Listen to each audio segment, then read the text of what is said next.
এই ক্লাসটিতে আমরা ডিএনএ রেপ্লিকেশনের যে পদ্ধতি বা প্রসিডিওর সম্পর্কে একটু দেখে নেব। আমরা আগের ক্লাসগুলোতে দেখেছি যে ডিএনএ রেপ্লিকেশন কোন কোন এনজাইমের দ্বারা ঘটে, সেই এনজাইমগুলো কি করে কাজ করে বা তাদের কাজ করার পদ্ধতিগুলো সম্পর্কে আমরা জেনেছি।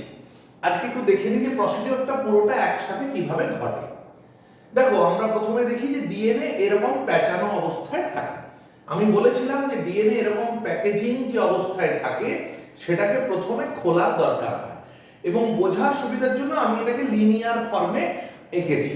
কারণ আমরা এই যে ডিএনএ রেপ্লিকেশন প্রসিডিওরটা আজকে পড়তে যাচ্ছি, এটা কিন্তু মূলত মনে রাখবে যে এটা প্রোক্যারিওটসদের, কারণ প্রোক্যারিওটের সাথে ইউক্যারিওটিকের রেপ্লিকেশন প্রসিডিওরের বেসিক কনসেপ্ট একই হলেও তাদের কিছু স্পেশালিটি আছে বা তাদের এনজাইমগত কিছু তফাৎ আছে, তাদের পদ্ধতিরও কিছু তফাৎ আছে। তাই প্রথমে বলি যে এটা সার্কুলার ডিএনএ ছিল, আমি আগেও বলেছি, এখনো বলছি যে সার্কুলারটাকে আমরা বোঝার সুবিধার্থে লিনিয়ার ফর্মে এঁকেছি এবং সেটা প্রথমে প্যাঁচানো, আমি তাকে খুলে নিয়ে দেখাচ্ছি।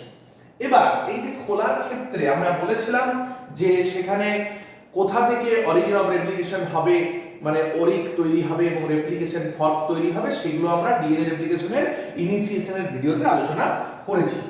এবার দেখি যে এই যে যদি এখান থেকে যদি ডিএনএ এরকম জায়গা থেকে আমাকে মাঝখানে কি থাকে, হাইড্রোজেন বন্ডিং গুলো থাকে, এই হাইড্রোজেন বন্ডিং গুলোকে না খুললে ডিএনএ দুটো তন্ত্রীকে পৃথক করা যাবে না। তাহলে এটা হচ্ছে গুরুত্বপূর্ণ কাজ। তাহলে এটা করতে সাহায্য করে কে? DNA helicase. DNA helicase. তাহলে ডিএনএ হেলিকেজ এই হাইড্রোজেন বন্ডগুলোকে ব্রেক করে এবং এখানে একটা এই স্ট্রাকচারটাই একটা রেপ্লিকেশন ফর্ক বা ওয়াই আকৃতির অঞ্চল তৈরি করে, ওয়াই আকৃতির অঞ্চল তৈরি করে। এবার আমরা বোঝার সুবিধার জন্য এই একটা তন্ত্রীকে আমি লাল রঙে এঁকেছি, আরেকটা তন্ত্রীকে আমি কালো রঙে এঁকেছি, তোমাদের যাতে বুঝতে সুবিধা হয়। তাহলে ডিএনএ হেলিকেজ কাজ করলে এরকম একটা ওয়াই আকৃতির অঞ্চল তৈরি হবে। এবং ডিএনএ হেলিকেজ, ধরে নাও আমার এই নীল রঙের মলিকিউলটা হলো ডিএনএ হেলিকেজ। তাহলে ডিএনএ হেলিকেজ পুরো বিষয়টাকে খুলে খুলে যাবে হাইড্রোজেন বন্ডিংটাকে যত এগোবে, এবং এখানে যদি কোনো সুপার কয়েলিং তৈরি হয়, that can be prevented by DNA gyrase, that is also called as DNA topoisomerase 2। এছাড়া টোপোআইসোমারেজ 1 দিয়েও এই কাজটা করা সম্ভব। তাহলে এই ঘটনাগুলো ঘটছে আমরা আগেই পড়েছি, এবং আমরা দেখেছিলাম এই রেপ্লিকেশন ফর্ক তৈরি করার ক্ষেত্রে আরো কতগুলো প্রোটিনের কথা দেখেছিলাম। আমি একবার মনে করিয়ে দিই, ডিএনএ এ প্রোটিনের কথা পড়েছিলাম, সে কোথা থেকে হেলিকেজ কাজ করতে শুরু করবে সেটাকে গাইড করে। হেলিকেজটাই ছিল DNA B protein. DNA C protein ছিল যে হেলিকেজ লোডার হিসেবে কাজ করত, এই বিষয়গুলো ছিল। তাহলে হেলিকেজ এখানে খোলার পর একটা ওয়াই আকৃতির বা একটা ফানেল লাইক স্ট্রাকচার তৈরি হলো, that is known as replication fork. এবার এই ফর্কটা তৈরি হওয়ার সাথে সাথে এখানে তোমাদের দেখাই যে একটা মলিকিউলের সাথে থাকে, এটাকে বলা হয় ডিএনএ প্রাইমেজ। এর কাজ বলেছিলাম আরএনএ প্রাইমার তৈরি করা। ডিএনএ প্রাইমেজ কিন্তু তার নাম আরএনএ প্রাইমার তৈরি করা, এবং এই দুজন একসাথে একটা কমপ্লেক্স হিসাবে অবস্থান করে এই জায়গাটিতে। এই কমপ্লেক্সটাকে বলে প্রাইমোজোম, প্রাইমোজোম কমপ্লেক্স। এবং যখন ডিএনএ হেলিকেজ এই স্ট্র্যান্ডগুলোকে সেপারেশন করে, তখন এখানে তোমরা দেখেছিলে একটা প্রোটিন বসে, তার নাম হচ্ছে এসএসবিপি। এসএসবিপির কাজ বলেছিলাম তারা যাতে পুনরায় এই দুটো তন্ত্রী আবার জোড়া না লেগে যায়, এই বিষয়টিকে তারা মনিটরিং করে, এই বিষয়টিকে তারা মনিটরিং করে। এসএসবিপি, সিঙ্গল স্ট্র্যান্ডেড বাইন্ডিং প্রোটিন। তাহলে এই বিষয়গুলো হলো আমাদের একদম গোড়ার কথা, মানে ইনিশিয়েশনের সূচনাতেই লাগবে। আর যে মূল উৎসেচক ছিল তার মধ্যে ডিএনএ পলিমারেজ 3। আমি বলেছিলাম যে পলিমারাইজেশন ঘটানোর ক্ষেত্রে এর ভূমিকা সবচেয়ে বেশি, বা এর সবচেয়ে এফিসিয়েন্ট ভাবে পলিমারাইজেশনের কাজটা করতে পারে, অর্থাৎ 5 প্রাইম টু 3 প্রাইম যে পলিমার গঠন, সেই কাজটি করতে পারে। তার আগে আরেকটা জিনিস তোমাদের একটু মনে করিয়ে দিই যে আমি এই লাল রঙের যে তন্ত্রীটি এঁকেছি তার অভিমুখটা 3 প্রাইম টু 5 প্রাইম এদিকে লিখলাম, এটাও খুব ইম্পর্টেন্ট বিষয়। আর এটা এদিকে 5 প্রাইম এদিকে 3 প্রাইম, কারণ দুটো তন্ত্রী বিপরীত অভিমুখী। এবং রেপ্লিকেশন ফর্কটা মুভমেন্ট হচ্ছে কোন দিকে? এই দিকে, কারণ হেলিকেজ কাজ করছে এপাশ থেকে এপাশে। তাহলে direction of replication fork, direction of movement of replication fork, এটা হচ্ছে এপাশে। তুমি 5 প্রাইম টু 3 প্রাইম বা 3 প্রাইম টু 5 প্রাইম বলবে না, কারণ দুটো তন্ত্রী তো দুটো অভিমুখ। ডিরেকশনটা আমি তীর চিহ্ন দিয়ে দেখাচ্ছি এইদিকে, অর্থাৎ ফরওয়ার্ডলি মুভমেন্ট হচ্ছে। আমি বোঝার সুবিধার জন্য আপাতত এই পুরোনো ছবিগুলোকে মুছে দিই, কারণ এখান থেকে আমরা এই রকম আপাতত ছবিটি পেলাম। এরপর তোমরা দেখো খুব গুরুত্বপূর্ণ যেটা, যে আমি আগেই বলেছিলাম পলিমারেজ কিন্তু শুরু থেকে কোথাও রেপ্লিকেশন শুরু করতে পারে না। আমি বলেছিলাম যে পলিমারেজ তার কাজ করতে গেলে মিনিমাম যেটা requirement, that is a 3 prime OH। এই 3 প্রাইম OH না পেলে কোনো পলিমারেজই কাজ করতে পারে না, শুরু করতে পারে না, ইনিশিয়েট করতে পারে না। That is why a primer is required, a RNA primer is required. RNA primer is nothing but a short nucleotide sequence. RNA primer হচ্ছে short nucleotide sequence, তবে that is the ribonucleotide, এবং এটা মনে রাখবে that is not a DNA sequence because RNA primer is single stranded।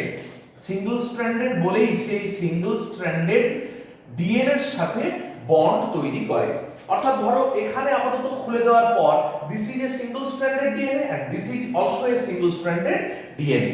এবার primer কি হবে? দেখো আমার যদি দুটো প্রাইমারি এখানে বসে যায়, আমি ধরে নিলাম এটা একটা প্রাইমার, এটা একটা প্রাইমার, তাহলে এই প্রাইমারটা এদিকে 3 প্রাইম, তাহলে এই প্রাইমারটার অভিমুখ দিলাম 5 প্রাইম, এটা 3 প্রাইম, এটা দিলাম এইদিকে যদি 5 প্রাইম হয় এটা 3 প্রাইম। দেখো প্রথম যেটা বোঝার চেষ্টা করতে হবে যে এদিকের ক্ষেত্রে কোনো সমস্যা নেই, এটা 3 প্রাইম এদিকে 5 প্রাইম, কারণ সব সময় উল্টো অভিমুখ হবে। এবং এদিকে 3 প্রাইম পেয়েছে, অতএব একটা 3 প্রাইম OH এখানে পাবে, যার ফলে এখানে নতুন একটা তন্ত্রী তৈরি করার ক্ষেত্রে কোনো অসুবিধা হবে না। অর্থাৎ এইখানে যদি ডিএনএ এই আরএনএ প্রাইমার তৈরি করার পর এখানে যদি ডিএনএ পলিমারেজ 3 এ যদি কাজ করতে শুরু করে, তাহলে এইদিকে একটা স্ট্র্যান্ড সিনথেসিস হবে, কোনো সমস্যা হবে না। কিন্তু দেখো এদিকে এখানে 5 প্রাইম, এদিকে যে একটা আরএনএ প্রাইমার লাগে, তাহলে এটা সম্ভব নয়। এবার তুমি যদি বলো যে আমি স্যার প্রাইমারটাকে এদিকে 3 প্রাইম ধরবো, এদিকে 5 প্রাইম, তাহলে 5 প্রাইম প্রান্ত থেকেও আরএনএ পলিমারেজ কাজ করতে পারে না। That is also a problem of the polymerase. তাহলে এই প্রবলেমটা কিভাবে সলভ করে একটা রেপ্লিকেশনের সময়?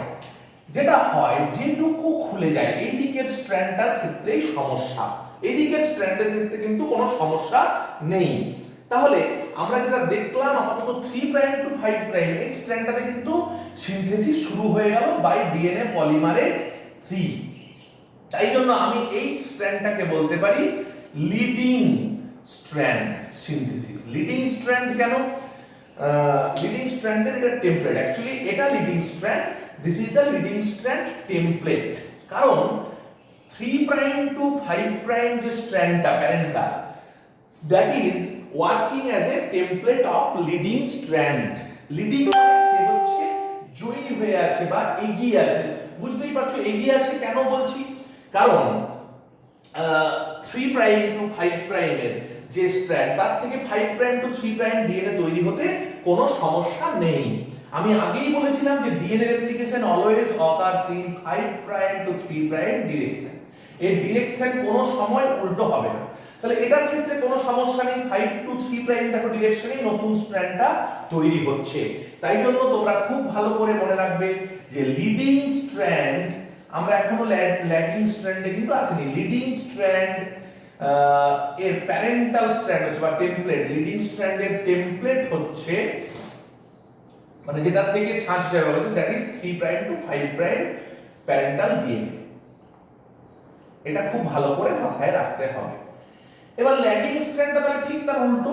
কেন ল্যাগিং আমি আসছি, আগে লিখে দিই। ল্যাগিং স্ট্র্যান্ডের টেমপ্লেট হচ্ছে অবশ্যই তাহলে 5 prime to 3 prime parental DNA.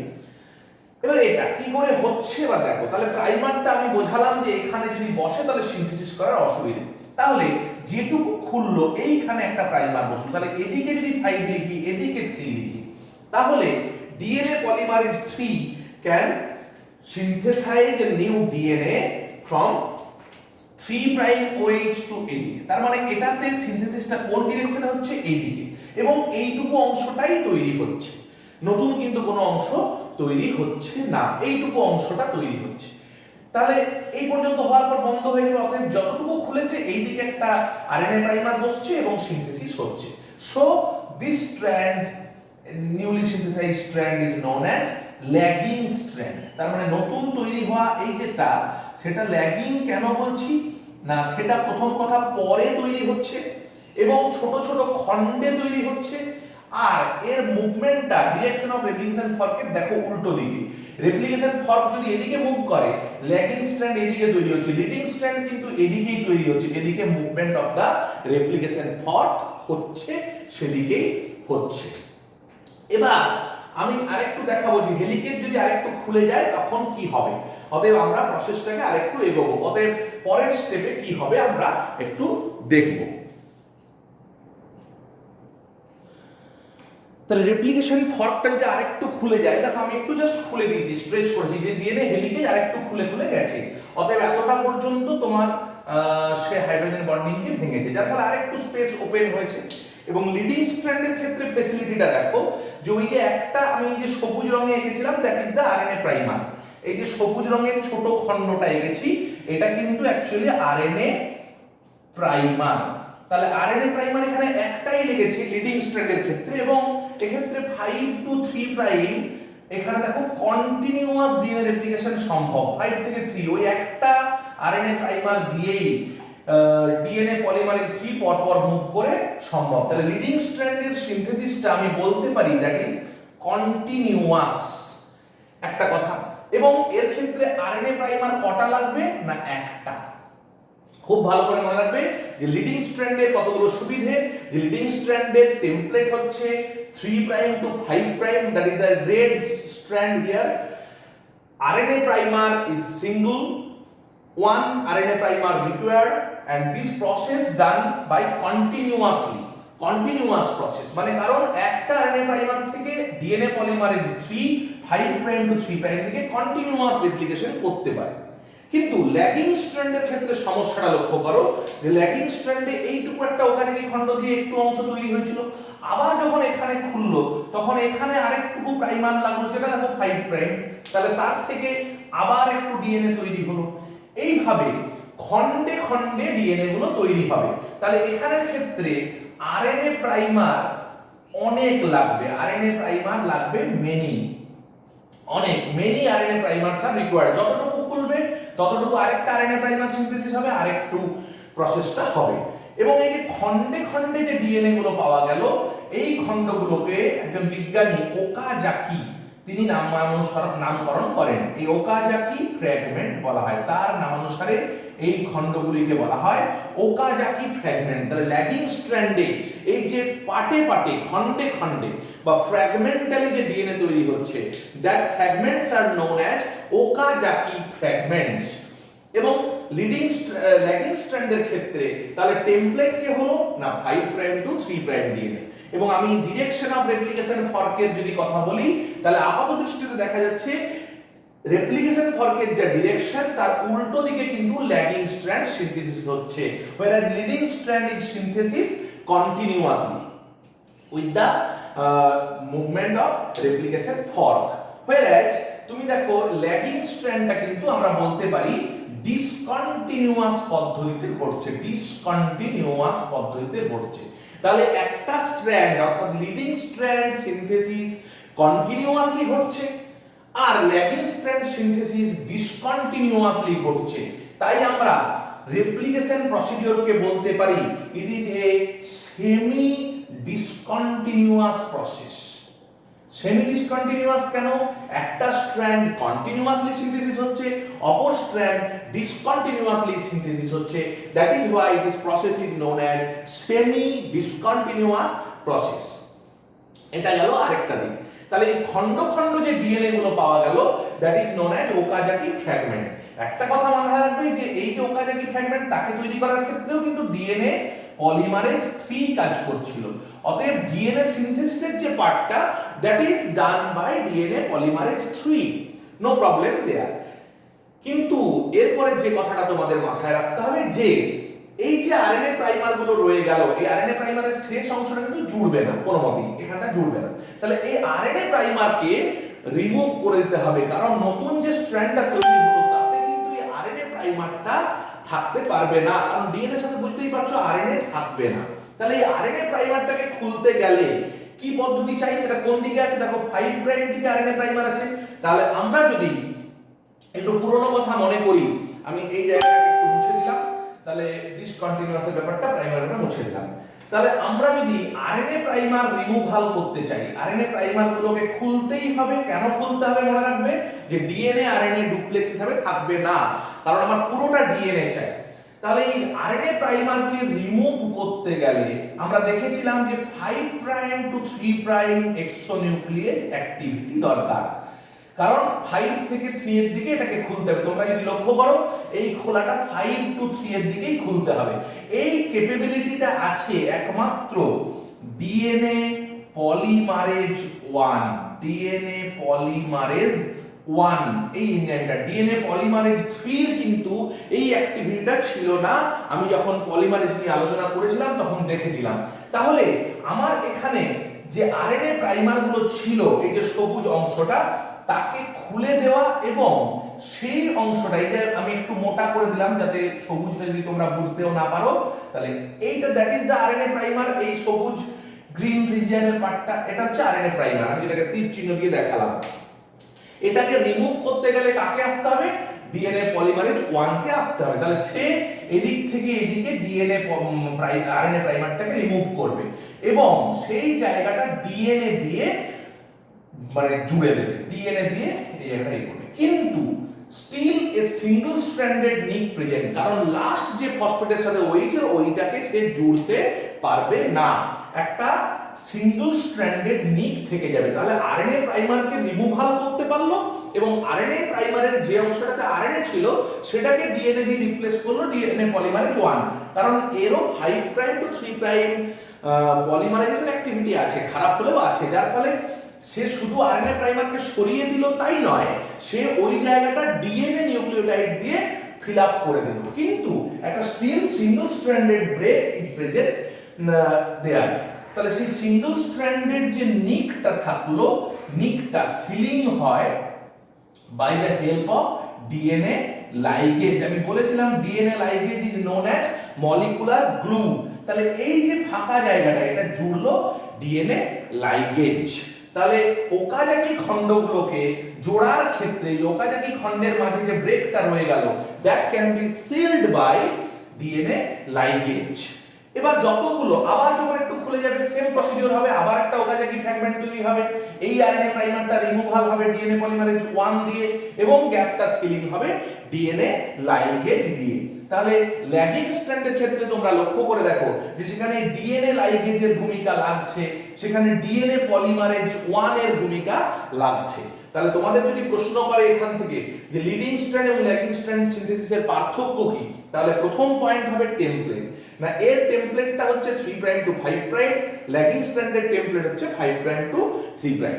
Direction of replication in both cases 5 prime to 3 prime, তাহলে ওটা পার্থক্যের মধ্যে যাবে না। 2 নম্বর কথা হলো leading strand is synthesised continuously whereas lagging strand is synthesized discontinuously. Second point. Third point, one RNA primer is required for leading strand synthesis and for lagging strand synthesis multiple RNA primer is required, কারণ যতক্ষণ helicase খুলে খুলে যাবে ততগুলো পাটে পাটে RNA primer লাগবে।